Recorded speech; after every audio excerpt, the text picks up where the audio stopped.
여러분에게 있어서 감사는 어떤 감사합니까? 이스라엘 백성에게 있어서 이 감사는 대단히 그 역사가 깊습니다. 이는 애굽의 노예 생활을 잊을 수 없습니다. 430년간 아주 긴 세월입니다. 이 기나긴 이 세월 속에 이스라엘 백성은 길들여진 노예 생활뿐이었습니다. 아마 이 자체 그대로가 삶이요, 이대로가 저들의 모습이 아닌가. 그 어느 것 하나라도 인간다운 이 모습은 찾을 수가 없습니다. 그냥 그대로 종속의 원리로 익숙해진 이 삶의 형태이기도 합니다. 물론 이래야 되고 또 이렇게 살 수밖에 없고 또 이렇게 살아가는 게 맞기도 합니다. 이런 이스라엘 백성들이 이 430년의 이 억압 속에서 헤어나온다? 이것은 불가능합니다. 또 상상도 못할 일이기도 합니다. 그런데 하나님께서는 친히 이 일을 주도하셨습니다. 애굽이 아무리 강해도 이 애굽조차 하나님 손 아래 있음을 발견하게 됩니다. 이 백성은 약속의 백성이기도 합니다. 이 일을 위해 하나님의 준비는 완벽하셨습니다.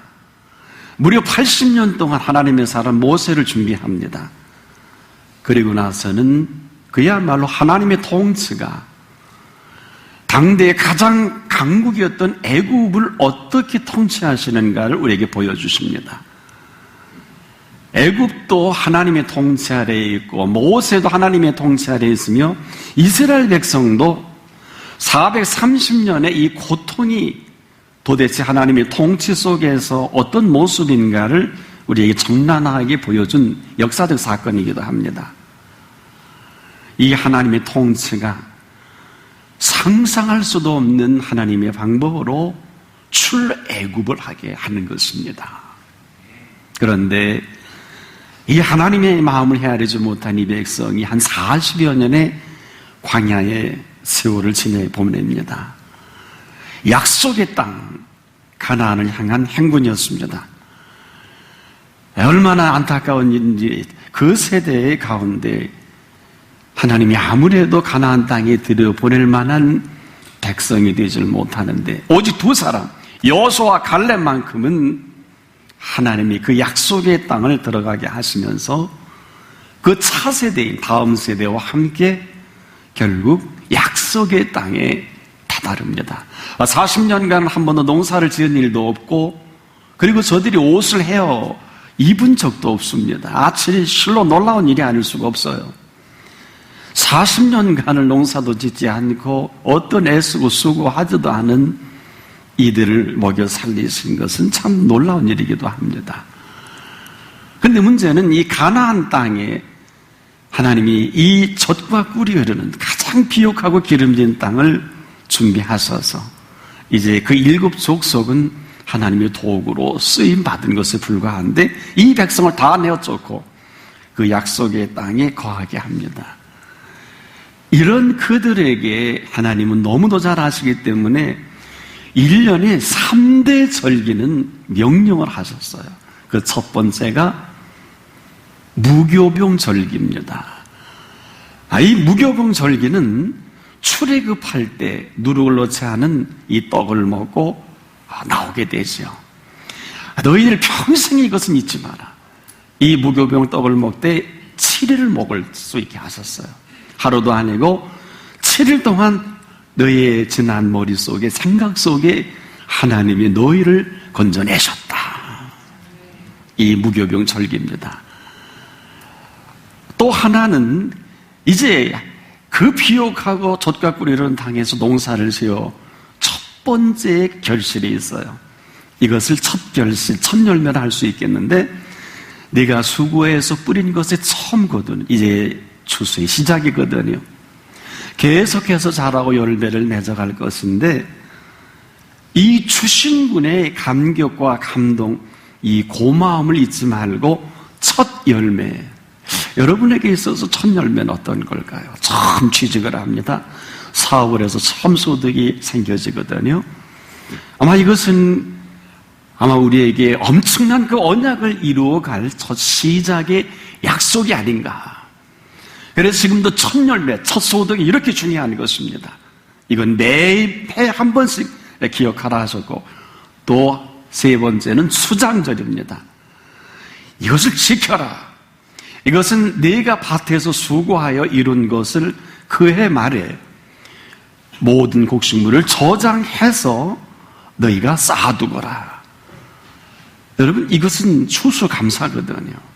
이렇게 해서 쌓아두라 하신 것으로 메시지는 끝납니다. 그러면 도대체 이 매해 이 3대 절기 가운데 수장절, 장막절이라고 하기도, 초막절이라고 하기도 하는데 도대체 왜 지키라고 하셨을까? 이것은 전에 이런 40년 동안이라도 또 일제기 애굽의 430년 동안에도 맛보지 못했던, 저들은 아무리 애쓰고 수고해도 엄청난 소득이 쌓여도 결국 저들의 것일 수 없어요.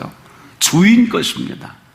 그래서 이들은 아무리 애쓰고 수고해도 기쁨도 없고 감사도 없는, 그러다 보니까 여기 이런 생활에 아주 익숙해져 버린 이스라엘 백성이도 한 것입니다.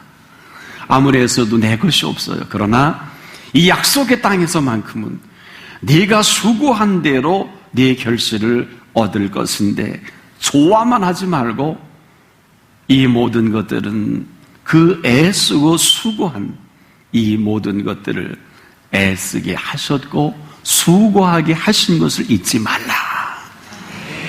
우리가 여러분 가장 쉽게 잊어버리는 게, 열심히 일하다 보면 내가 일했다, 틀린 거 아니잖아요. 또 내가 열심히 숨어서 결실을 얻어도 내가 수고하는 게 틀림없어요. 그러나 농부에게는 이것이 아주 쉽게 정리가 됩니다. 아무리 씨를 잘 심어도 일기가 맞지 않고 모든 기후 조건이 맞지 않으면 아무 소용이 없는 거 너무 잘 압니다.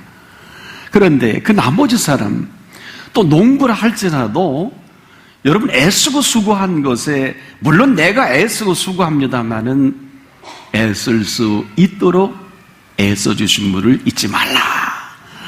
내가 아무리 수고를 해도 수고할 수 있도록 수고하게 하신 분을 잊지 말라. 여러분, 이스라엘 백성의 이런 아름다운 그림이 펼쳐지는 것입니다. 늘 굴뚝의 연기가 나왔겠습니다마는 전해와 감동이 달라요. 저 굴뚝의 연기가 나올 수 있도록 땔감을 내가 거둘 수 있고, 그 연료로 곡식을 익힐 수 있는 큰 감동입니다. 그냥 연기가 피어나는 게 아니에요. 애굽의 430년 동안은 남의 굴뚝에 연기 나는 것이지 내 굴뚝에 연기가 나는 것이 아니었습니다. 그래서 그 가을녘에는 추수할 곡식이 있고 수장할 곡식이 있고 또 초막을 지을 농산물들을 허락하셨으니까 장막을 세우는 것은 당연한 일입니다. 그런데 문제는 가을거지. 이 모든 가을거지가 사실 애굽의 생활 속에서는 상상할 수도 없는 내소득이거든요. 항상 우리가 조심해야 될 것은 열심히 일하거나 공부하다거나 무슨 일을 하다 보게 되면은 내 공로라는 것이 있어요. 이스라엘 백성이 익숙한 게 뭘까요?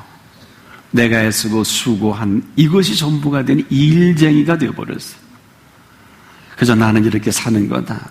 일쟁이로만 살아온 이 세월이 이제는 너희가 일쟁이가 아니라 너희가 애쓰고 수고한 이 모든 것들이 너희 것이다. 그런데 오늘 우리가 맞이하는 이 추수감사절은 어떨까요? 사실 우리는 지금도 알게 모르게 애쓰고 수고하는 크고 작은 일들이 너무 많습니다.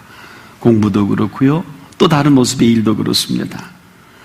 근데 문제는 이 애쓰고 수고하는데 내가 애쓰고 수고한 것을 얼마나 감격하고 감동할 수 있느냐 하는 거예요. 학생이 공부하는데 감격하는 학생이 많지 않아요. 우리가 어른들이 일을 하는데 일에 감격하고 감동하는 사람이 많지를 못한 것입니다.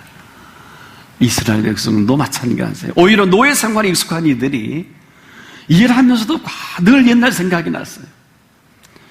그러면서도 느끼지 못했던 부분은 그들의 모든 애써움, 수고는 주인의 것이었지만은 약속의 땅에서 얻어지는 이 모든 것들은 심은 것만큼이나 거두어들인 만큼이나 이들의 모든 애씀과 수고입니다. 그러면서 여기서 이들이 쉽게 빠질 수 있는 것은, 여러분 소득이 많다 보면, 일이 재미있다 보면 일에 푹 빠집니다. 그러다 보게 되면은 나도 모르는 사이에 내가 애쓰고 수고한 것이 얼마나 큰 축복이냐, 이것을 잊어버릴 때가 참 많아요. 그런데 어떨까요? 오늘 이 애쓰고 수고한다는 것이 오늘 우리가 살아감에 있어서 여러 모양과 여러 모습으로 애쓰고 수고합니다. 근데 문제는 내가 얼마나 감격하고 감동할 수 있느냐. 늘 우리는 항상 공로에 사로잡히다 보니까 애쓰고 수고하다 보면은요, 도무지 쉴 줄을 모르고 놀 줄도 몰라요. 어떤 사람은 쉬어도 일 생각뿐입니다. 쉬어도 공부 생각뿐입니다. 어떤 사람은 좀 편하게 좀 놀아야 되는데 놀 줄을 몰라요. 놀면서도 온통 그 생각입니다. 물론 이 예술 분야의 아티스트들은, 또 창작 활동하는 사람들은 또 뭐 좀 이해가 됩니다만은, 그렇지 않은 사람들, 쉴 때 쉬고 또 놀 때 놀면서 삶의 리듬을 찾아야 되는데 도무지 이럴 줄을 모르는 이 안타까움이 있습니다. 이스라엘 백성에게도 이러한 삶의 딜레마가 있었습니다. 이들이 하는 것이 애쓰고 수고하다 보니까 처음에는 굉장히 감격하고 감동했는데 시간이 지나다 보니까 다 잊어버렸어요. 내가 애쓰고 수고하는 이 모든 것들은 당연사가 되고, 또 이렇게 남들도 그렇게 먹고 사는데 우리가 뭐 대단한 뭐 그런 의미겠느냐. 그래서 무교병절기를 지키는 것이 시들해졌습니다. 또 저들이 첫 열매를 거두어 드리는 이 맥추절을 또 소홀히 지냅니다. 뿐만 아닙니다. 수장절인 이 엄청난 한 해의 가을거지를 소홀히 여깁니다. 이유는 내가 한 거예요. 내가 애쓰고 수고한 것이니까 감동받을 게 없잖아요. 당연사가 되어버린 것입니다. 여기에 명해서 이 아름다운 추수감사의 절기는 아무리 우리가 애쓰고 수고해도 애쓰게 하신 분이 있습니다. 수고하게 하신 분이 있습니다. 이것은 살아있어서 우리가 애쓸 수 있고, 살아있으니 수고할 수 있는 이 수고는 여러분 삶의 감격입니다. 사실 이보다 더한 삶의 감동이 있을까요? 가끔 우리가 이 감동은요, 할 일이 없고 직장도 다 잃어버리고 사업도 어려움을 당할 때, 그때서야 일할 때가 좋았구나. 근데 이러면 너무 늦습니다. 인생의 노후가 너무 빨리 온 거예요. 요즘에 뭐 노후 대책 많이 하는데, 요즘에 인생의 노후라는 것이 뭘까요?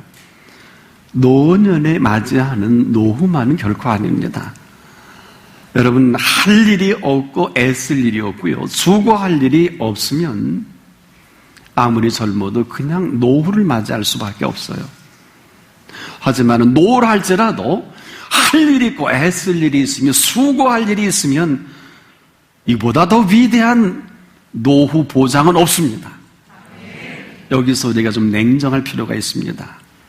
인생은 뭘 모르면 그냥 그대로 어떤 모습을 일하든 공부하든 그 무엇을 하든 그냥 노예가 되어버립니다.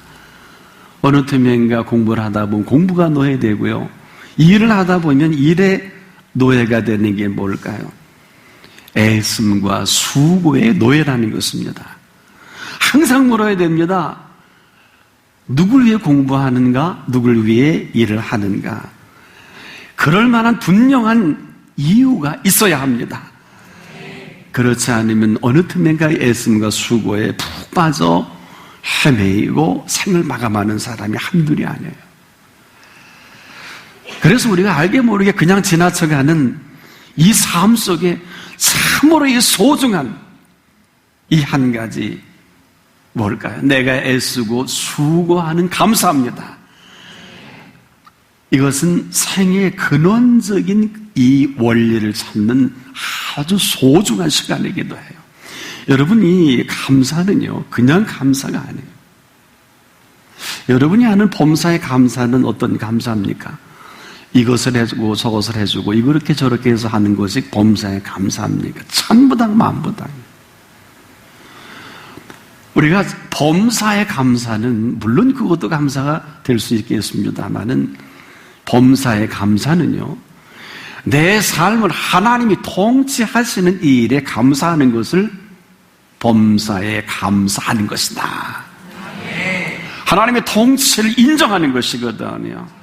그 통치 속에 내 범사가 펼쳐지는 것에 의심하지 않는 사람, 이 사람이 범사에 감사하는 사람입니다. 그러니 크고 작은 일에 연연할 것이 아니라 사건 자체를 놓고 감사합니다. 이가 많이 남고 적게 남는 것에 연연하지 않습니다. 때로는 여러분 어때요? 일을 많이 하다 보면 피곤합니다. 근데 우리는 또 불평합니다. 여러분 일을 많이 하면 몸이 쉬어야 되잖아요. 짜증을 냅니다. 이것이 내버려두면 스트레스가 되고 그냥 여러 모습의 질고가 시작이 되는, 여기서부터 어그러지는 결정적인 일에 실수하는 이 안타까움도 발견하게 되는 것입니다. 때문에 우리가 지금 이 감사, 정말 추수의 감사는 여러분 누구에게 감사할 수 있어야 할 것입니까? 바로 이 추수 감사는 분명히 내가 애쓰고 수고했지만 나를 애쓰고 수고하신 그분 앞에서의 감사해야 합니다. 이 가을거지의 감동은 한 해의 풍요로운 결실이 있어서만이 아닙니다. 이 풍요로운 결실을 있게 한 애씀과 수고를 놓쳐서는 안 될 것입니다. 내가 아무리 애를 쓰고 수고해도 나를 애쓰고 수고하게 하신 이 소중함입니다. 가을보다 더 소중한 것이 바로 이 부분입니다. 우리가 아주 쉽게 이걸 놓쳐버리면 이 삶의 방황은 끊임이 없습니다. 어려움 계속 다가올 것입니다.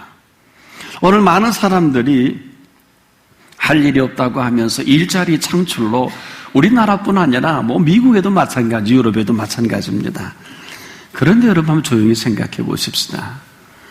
과연 이 말이 일자리 없는 것이 일자리 창출로 가능한 것인가? 묻지 않을 수 없어요. 정말 일자리가 없어서 일하지 못하는 것일까요? 한번 조용히 생각해 봅시다. 일자리가 없어서 우리가 일을 못하는 것은 아니에요. 가만히 지켜보면은 우리가 할 일이 태산 같습니다. 여러분, 우리가 회사하는 3D 업종이라는 이 이야기가 언제 나온 얘기인 줄 압니까? 일본은 1973년 이후로 3D 업종이라는 이 일을 기피하기 시작했고요. 우리나라는 1988년 이후에 3D 업종, 소위 3D의 첫째가 더티하다, 더럽다는 거거든요. 두 번째가 어렵고 힘들다는 difficult. 세 번째는 이 dangerous. 위험한 일은 하기 싫다는 거예요. 그런데 여러분, 우리가 언제부터 이렇게 됐습니까? 여기에 한술 더 뜬 게 2000년대에 들어와서는 3S라는 용어가 또 생겨났습니다. 이 3D 업종에서도 안타까운데 이 3S 업종을 아십니까? 규모가 작고 임금이 적고 단순한 일을 하는 업종들을 3S라고 합니다. 대부분 여기서는 생산을 위주로 하고 중소기업에 해당될 수 있겠는데요. 더 안타까운 것은 특히 대학을 가짜로 반 새내기들이 모두 꺼리는 이러한 업종을 3S라고 합니다. 오늘 이렇게 말씀을 드린 이유는 이렇게 하면 안 된다 이런 얘기가 아닙니다.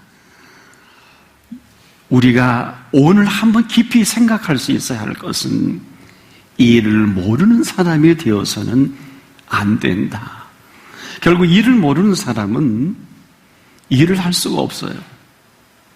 여러분, 일이란 궁극적으로 어떤 것입니까? 모든 일이란 더럽고 힘들고 위험하지 않은 일은 헤아려 없어요.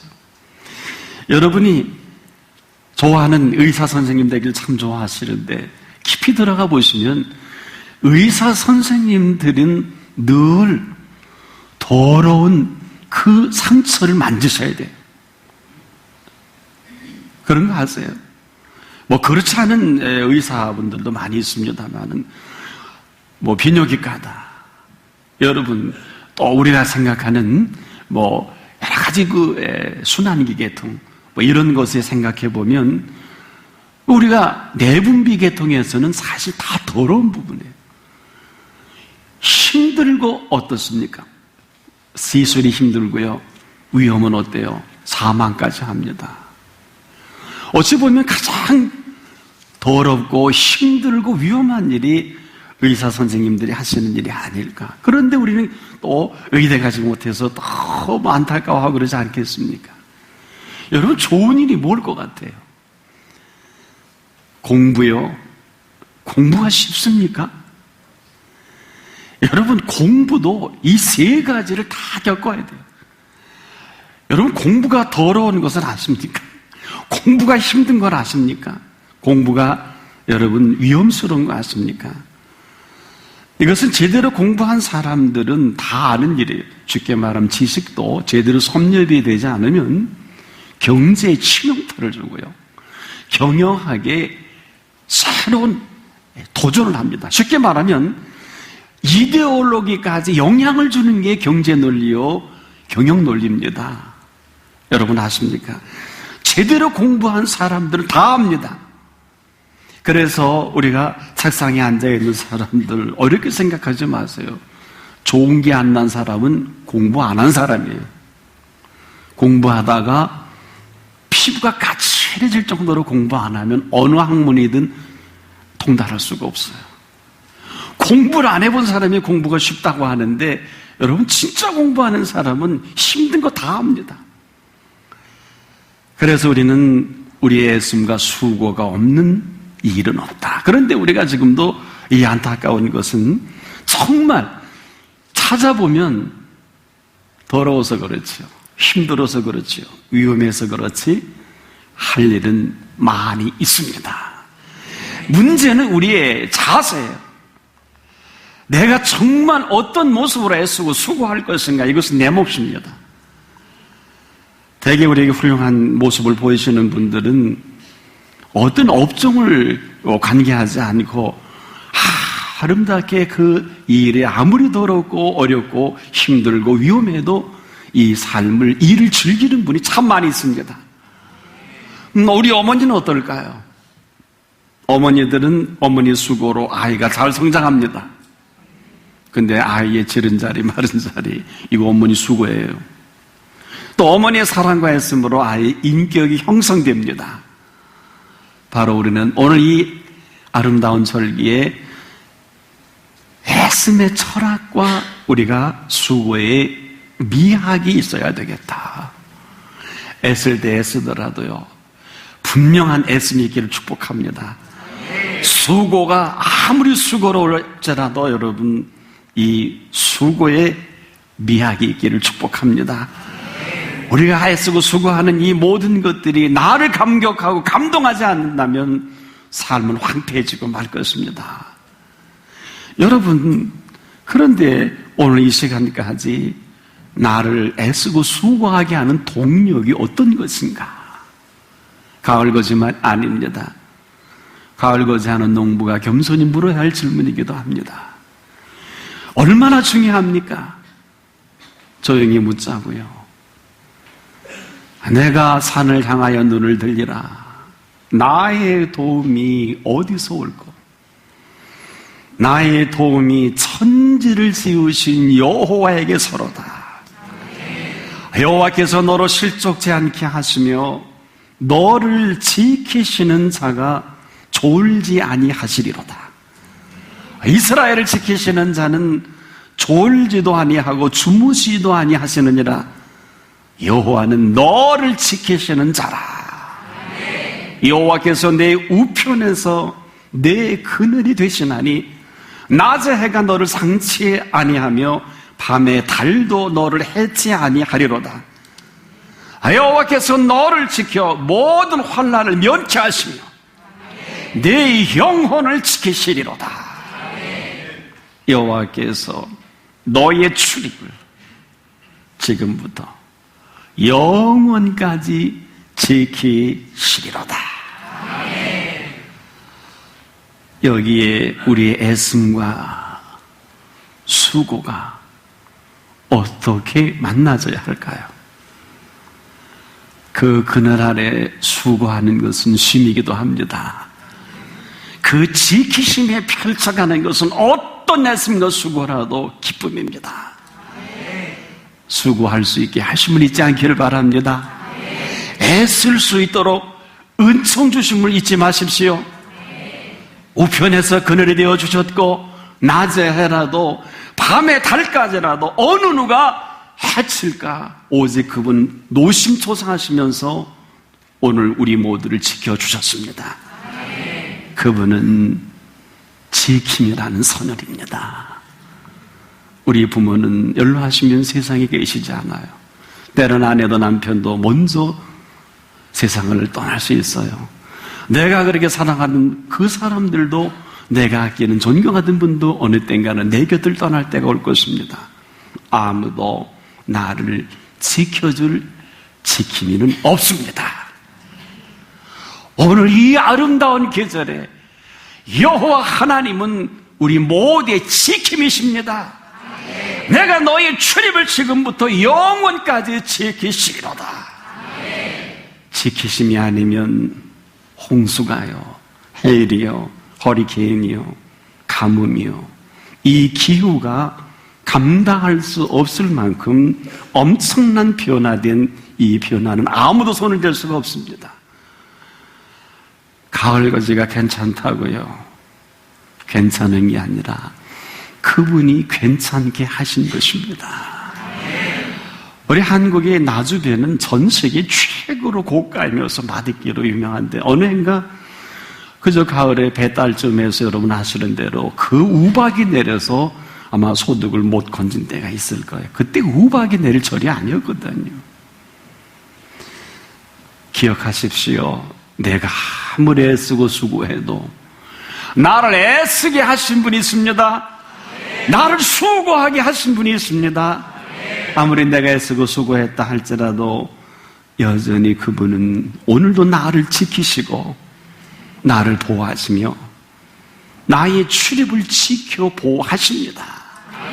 신명기 28장의 신명기 기자는 이렇게 얘기합니다. 하나님이 지키시면 들어와도 지켜주시고 나가도 지켜주시고, 들어와도 복을 받고 나가도 복을 받고, 그 엄청난 지킴이로서의 지킴이심을 천명해 주신 것입니다. 그 지킴이를 찬양하십시오. 마음껏 노래하십시오. 영원히 찬양하고 감사할 지킴이가 오늘의 나를 나되게 하고, 오늘의 모든 애씀과 행여나 자녀가 열심히 공부해서 귀한 결과를 얻었습니까? 사업이 잘 돼서 이만합니까? 사랑하는 여러분, 지킴이가 지킴이 되어주심을 잊지 마십시오. 오늘도 하나님께서는 이스라엘 백성들뿐 아니라 우리 모든 예수의 피로 값주시고 사신 저와 여러분에게 오늘 이 소중한 이 추수감사는 가을거제 감사가 아니라 애쓰게 하셨고 수고하게 하셨고 아름다운 결실을 맺게 하신 지킴이십니다. 오늘 그분과 여러분의 출입이 함께하는 은총으로 넘쳐나기를 축복합니다. 기도하겠습니다. 고마우신 주님, 모르는 것은 아닌데 우리가 생각으로 멈추어졌던 이 모든 것들을 오늘 낱낱이 말씀해 주시고 살려주심을 감사합니다. 정말 모르는 것은 아닌데 믿질 않았고 알기는 하지만은 깨달음이 없었습니다. 오늘도 이만큼 우리가 살게 해주신 하나님의 애씀과 수고가 결코 땅에 떨어지지 않게 하옵소서. 여기 우리의 가장 소중한 이 감사가 불리듯 살아나는 생명의 근원 앞에 서게 하옵소서. 예수님의 이름으로 간절히 기도합니다. 아멘.